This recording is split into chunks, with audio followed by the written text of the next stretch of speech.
Obviously a day of frustration for you. Yeah, of course. If you look at the goals, we can avoid that goals. So that was the biggest difference.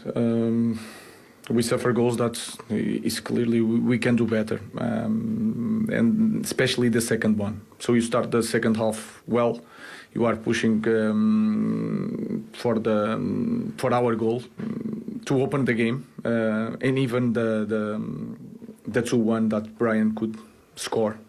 That moments were always for the opponent, and then the third goal is like it's hard to describe.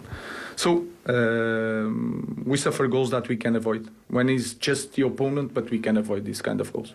I know you said after the win against Burnley that every time the opponents are near our box, it feels like they could score.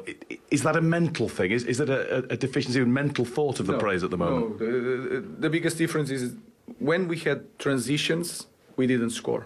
When City, especially in the second half, the game changed a little bit, and we suffered transition, and they were better in that moment. And again, if you see the moments of the goal, if you look at the play, we clearly can avoid the goals, and that makes the difference in the game like this.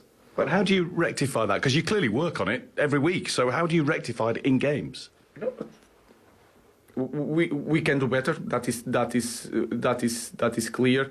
But again, transitions, the third goal, lack of quality in the connection. People doesn't know who is going to the ball, and then the guy is free to score. The first one, he is in the middle of 4 guys, and we can be more aggressive in that moment because we were near the ball.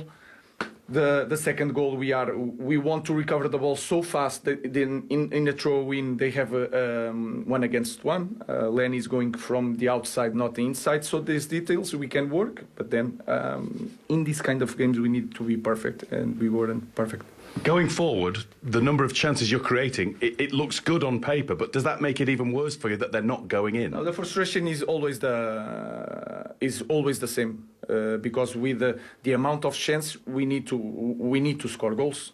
If you don't score goals, you don't open games when we are trying and take the lead to control the game in a different way. When we are 2-0, we are near the goal, you can feel it, but then if you don't open the game again, it's like a matter of time. You have to push more men up, and then you take transition. A matter of time, you have to push more men up, and then you take transition. So frustrating day, and we need to work on a lot of things for the next game.